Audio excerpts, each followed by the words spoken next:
Hi everyone, my name is Sarah Mari. I'm one of the librarians at Portland Public Library in Portland, Maine, and I'm here to continue reading The Vanderbeekers of 141st Street, written by Karina Yan Glaser, published by Houghton, Mifflin, Harcourt. We're going to pick up with the very end of Saturday, December 21st, in chapter 11. That night, when all the kids were in bed, Mama and Papa sat in the living room, holding thick ceramic mugs filled with hot chocolate spiced with cayenne and cinnamon. They gazed at the twinkling tree and relaxed in the peace of the evening. Remember when Oliver was 4 and woke up early on Christmas and came downstairs and unwrapped every present under the tree, looking for a train set? Papa asked. Mama laughed. Jessa and Izzy were so mad. I don't think I've ever seen Jesse's face that shade of red. They didn't speak to him for a whole week, but I don't think Oliver even noticed. He was too busy with those trains, Papa said. Mama sipped her hot chocolate. I always imagined living here forever. I thought Jessa and Izzy would leave for prom from here. We would take a photo of them right there. Mama pointed to a spot next to a large picture window by the front door. Papa frowned. Our daughters aren't allowed to date until after college, right? Mama ignored him. I always thought the kids would spend their entire childhood here. You know, having the same type of childhood you had, being supported by the neighborhood, knowing everyone by name. Real estate is changing, Papa said. An apartment that holds all of us and has a position for super doesn't come up anymore. What about rentals without a super position? Can we afford that? Mama asked. Papa shook his head. I've been looking at our budget. I can't make the numbers work. The discounted rent for my superintendent duties makes a huge difference. I could expand my business, make more cakes and macarons or something, Mama said, her mind already working out how to manufacture more hours in her day. Papa shook his head. Hun, we're both working too much already. Mama laid her head down on Papa's shoulder. I hate to bring this up, but what about Ottenville? I'm sure my parents would be thrilled about that. There was a long pause. I don't know, Papa said miserably. I've lived here my whole life. Our jobs are here. What about Isa and Mr. Van Houghton? The kids in their school?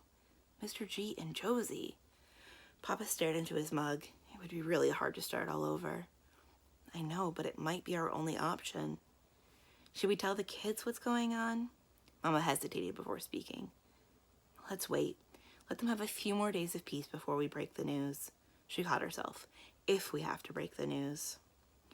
Mama and Papa were so engrossed in their own thoughts and conversation that they didn't hear 2 sets of footsteps pitter-patter down the upstairs hallway. Oliver, wake up now. Ugh, go away, whoever you are. It's me, Hyacinth. You have to get up. Emergency meeting. Oliver opened one eye. Hyacinth had climbed up into his loft bed, and her face was 2 inches away from his. Lainey was standing on the ground with her blanket in hand and a thumb in her mouth. Before Oliver could fully wake up, he found himself being led from his warm bed and into Jessie and Izza's room. Izza, wake up! Hyacinth pried open one of her sister's eyelids. What the? Izza batted away Hyacinth's hand and rolled towards the wall.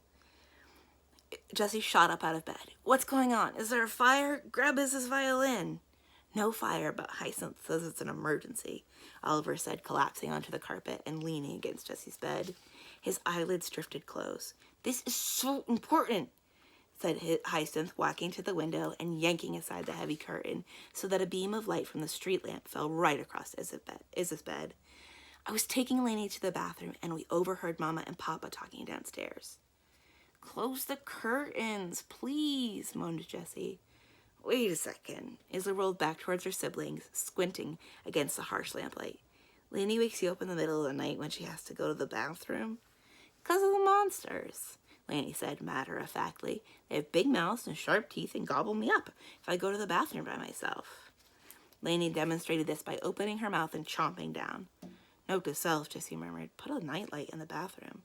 Nightlight doesn't help, Hyacinth informed her. Lainey shook her head, her curls bouncing around. The not nice monsters use nightlights to trick me. Note to self, said Jessie, never share a room with Lainey. Oliver had since fallen back asleep, but woke himself up when he toppled over sideways onto the rug. Hyacinth sighed loudly. Does anyone want to know what Lainey and I overheard? Jessie looked at the two sisters. Lainey was not known for being a reliable interpreter of conversations. Hyacinth was slightly better, but sometimes she got jumbled. Mama said something about prom, Lainey reported. What's a prom? Suspicions confirmed. Unreliable witness, Jessie mumbled. Prom is like a million years away. She laid back down on her bed and pulled the comforter over her head. Listen, Hyacinth said, stomping her foot. Mama and Papa are thinking about not staying in the neighborhood. We're leaving Harlem. Jessie, Isa, and Oliver suddenly looked more awake. No way, Oliver said obstinately. Papa said we were gonna stay in the neighborhood. I remember. Hyacinth shook her head. They said that we would have to move to Ottenville. What? That's crazy. Ottenville? That's like 4 hours away by car.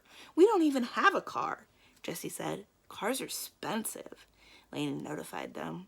Papa said the apartments here cost too much, Hyacinth added. Isa crossed her arms. How would I get to my violin lessons with Mr. Van Houghton if we lived in Ottenville? You would need a new violin teacher. Someone who does live in Ottenville, Jessie said. Impossible, said Isa. I can't have anyone teach me about Mr. Van Houghton. Will Miss Josie and Mr. G come with us? Asked Lainey. Probably not, Isa said. They have family here in New York City. I don't think they know anyone in Ottenville. They'll know us, Lainey said, pounding. We're family. Could be worse, said Isa. We could be going to, I don't know, Siberia or something. Jimmy L doesn't live in Ottenville or Siberia, Oliver said. Franz hates Ottenville, Hyacinth informed her siblings. So many squirrels. Stupid Biederman, exclaimed Jessie. Oliver stood up. We still have 3 days to convince him. That's not that much, Jessie said. The probability of success went way down after I screwed up the last mission. No, Hyacinth corrected her. I screwed up the last mission. It doesn't matter, Isa interjected. We can still do this. I had a really great idea when we were walking to get the Christmas tree. Listen. The kids leaned forward as Isa shared her idea. Then they stayed up for another hour, making plans late into the night while the radiators puffed warm air around them. Sunday, December 22nd. 12. Help us save our home. Sign our petition. It only takes a minute. Mr. Johnson, please sign our petition. Hey, Miss Walker, did you hear about us having to leave our home? Want to sign our petition? A cold front had entered New York City the night before, and the temperatures had plummeted into the 30s. The Vanderbeekers kids were bundled up in their heaviest winter coats, weighed down with scarves, hats, earmuffs, and multiple pairs of socks. Jessie had dressed Lainey in so many layers that Isa feared if Lainey fell down, she would not be able to get it back up by herself. Together, they canvassed the sidewalk outside their building on 141st Street, equipped with clipboards and pens. The night before, they had made multiple copies of the following petition. Save our home.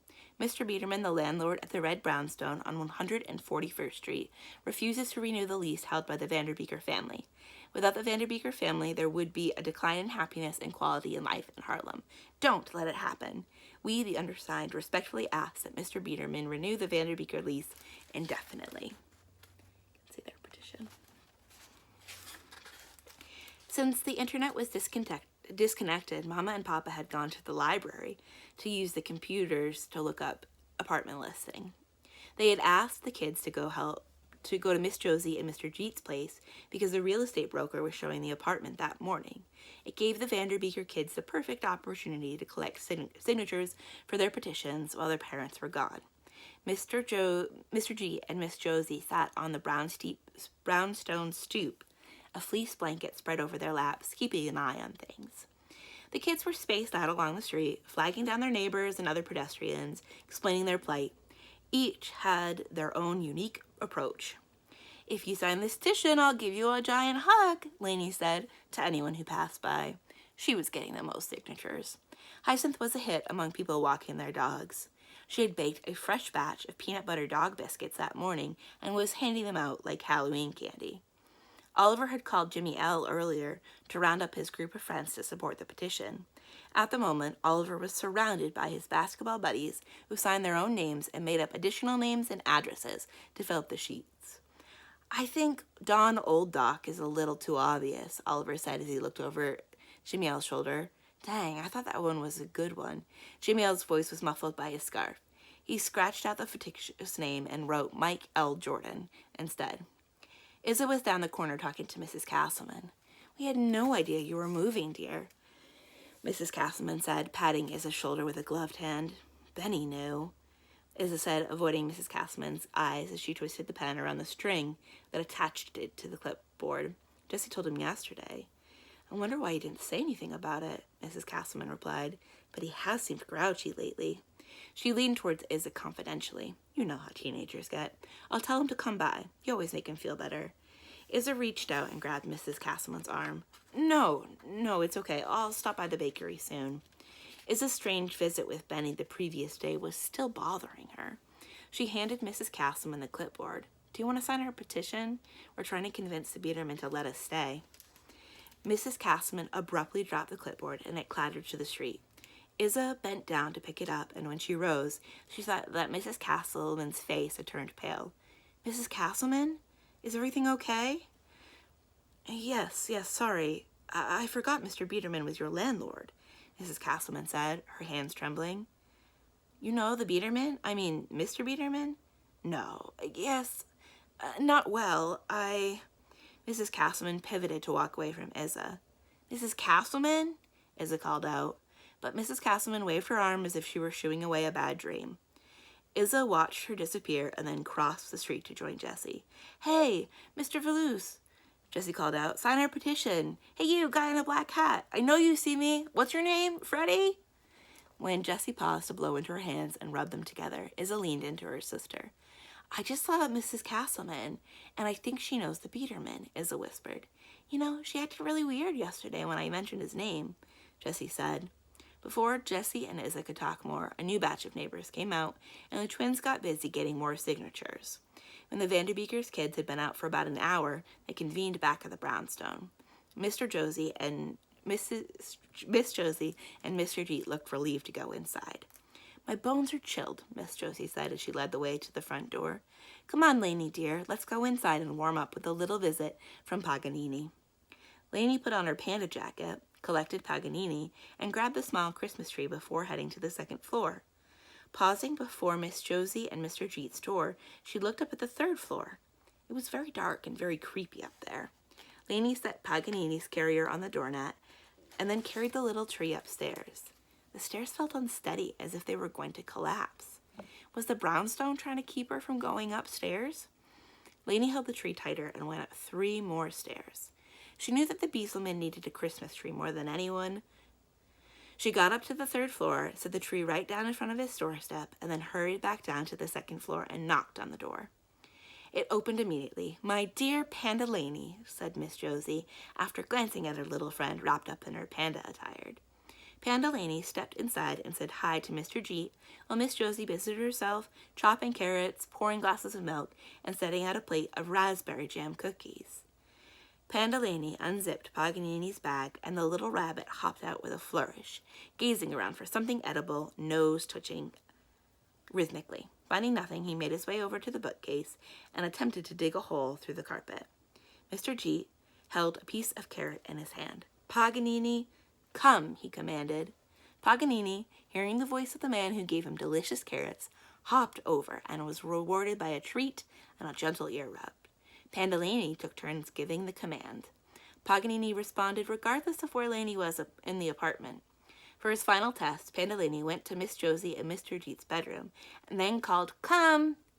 Paganini zigzagged his way out of the living room, skidded on the wooden floor, and found Panda Lainey with no problem. "He did it!" Lainey cried, jumping up and down and almost knocking a vase filled with wildflowers on the carpet. Mr. Jeet laughed with a funny Together, Mr. Jeet and Panda Lainey worked with Paganini a few more minutes before ending their training session. After Panda Lainey said goodbye, she couldn't help peeking upstairs to the door to the Biederman apartment. The Christmas tree was gone. Chapter 13. Oliver was in a pickle. The Christmas tree already had a substantial pile of presents underneath it. Not that Oliver was checking out his gifts, but he did notice that many of the presents bore his name while he had not contributed anything. Now that he thought about it, wasn't it unfair that he had to give 6 presents for Christmas? Well, Jimmy L., who did not have brothers or sisters, only had to worry about 2. Oliver was not a good present giver. It did not matter whether he put a lot of thought into a gift or not. Actually, it seemed like the more thought you put into something, the less a person liked it. Oliver took his Stegosaurus bank down from the shelf. He pried open the bottom plug and shook the money out. A handful of pennies and nickels fell onto his desk. Oliver tilted the bank and stuck his fingers inside and felt around. He pulled out $2, but nothing else. With $2.36 laid out before him on his desk, Oliver tried to think back to what he could have spent money on. He guessed he did buy churros almost every day after school from Manny the churro guy, who had a cart that he wheeled around the neighborhood. There was something about the fried dough covered with cinnamon sugar that Oliver could not get enough of. Oliver knew that $2.36 would not go far for Christmas presents. Fortunately, it was almost 2 o'clock and time for his weekly basketball game with Jimmy L., which meant he had permission to stop thinking about presents. Oliver went downstairs where Hyacinth was doing something with yarn and 2 sticks.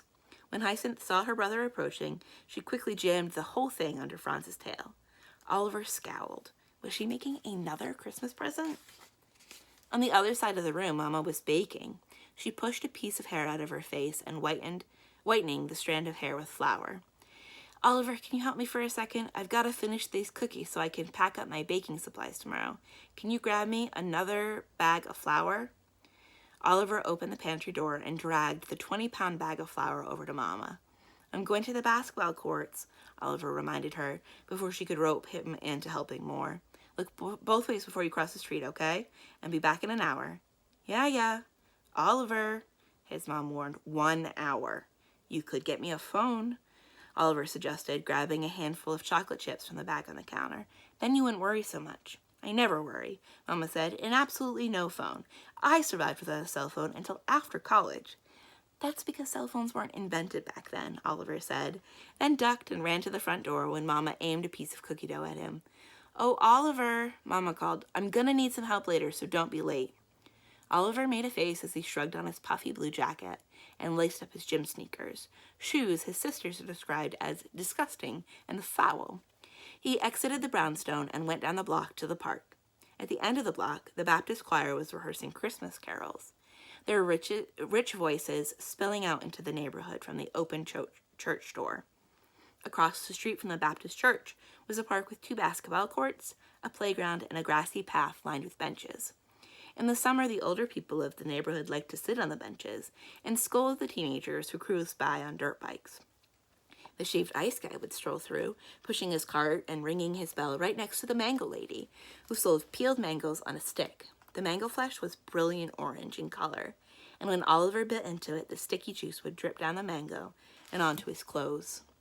In the winter, no one really went to the park except for dog owners, who had no other choice, and Oliver's basketball buddies, who believed that a day without a basketball game is not a day worth living. Hey, Oliver! Jimmy L. and some of the buddies from school were already racing up and down the courts. Oliver jogged over, and Jimmy L. passed him the ball. Oliver dribbled and went in for a shot, only to be blocked by Angie. Angie turned and beamed. I can't help it if I'm that good, smiled at Oliver. She was the best basketball player in the 3rd grade, and probably even the 4th grade, too. The kids proceeded to push and shove and block and dribble and fake each other out. Oliver wasn't handling the ball with his usual ease, but at least the game was taking his mind off his life. That was until it started to get windy, and his hands cramped from the cold. He knew he needed to get home before his mom showed up and embarrassed him in front of all of his friends. You're after a game today, Jimmy L. remarked to Oliver. I've got troubles, Oliver replied, rubbing the place on his stomach where Angie had elbowed him. Yeah. Hey, did you get more signatures after we left? Oliver nodded, and then he reluctantly told the small crowd that had gathered around him about the Christmas present dilemma. You need a present for Isa? Jimmy L. asked, raising his eyebrows. All my sisters, Oliver replied. Jessie, too? Dwayne asked, with a goofy smile on his face. All my sisters. Every boy in Oliver's grade had a crush on Isa or Jessie. It was disgusting. How about jewelry? Izzy suggested, jogging up to Oliver after completing a flawless layup. Girls like that kind of stuff. You never wear jewelry, Oliver pointed out. It gets in the way of basketball, Angie replied with a shrug, spinning the ball on her index finger. Oliver shook his head. I have $2.36 total to spend on my sisters and my parents. His friends winced. Realizing the gravity of the situation, they started rummaging around their pockets and backpacks for anything they could contribute to the cause. Things got pushed into Oliver's hands. 1 stick of peppermint gum, 2 dimes and 3 pennies, a beat-up piece of candy, a bright green mechanical pencil with a nubby pink eraser at the end, a strand of plastic gold beads shaped like hexagons, a rock flecked with silver, 3 red rubber bands in varying sizes and widths, a small bottle of hand sanitizer. "Wow, thanks guys," Oliver said happily. "Christmas dilemma officially solved," Jimmy L. announced. Oliver agreed as he shoved everything into his jacket pockets, gave high fives to his buddy, and headed back home. "These are the best friends that I will ever have," was Oliver's first thought. Then, this Biederman thing better work. "I'll tell Izzy about Benny this afternoon," Jessie promised herself. At the moment, Izza was in the dungeon practicing her violin, and Jessie was perched at the top of the basement stairs, a new experiment spread out before her. She was trying to make a fruit battery out of lemons, nails, wires, and pennies. Izza paused from her violin playing and looked up at Jessie. "Are you going to electrocute yourself?" "Of course not." Jessie squinted at the object spread around her.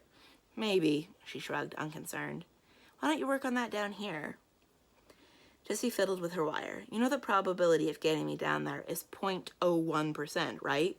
she replied. "Come on, Jess," Izza said. "We might be moving soon. I want to share this with you." Silence.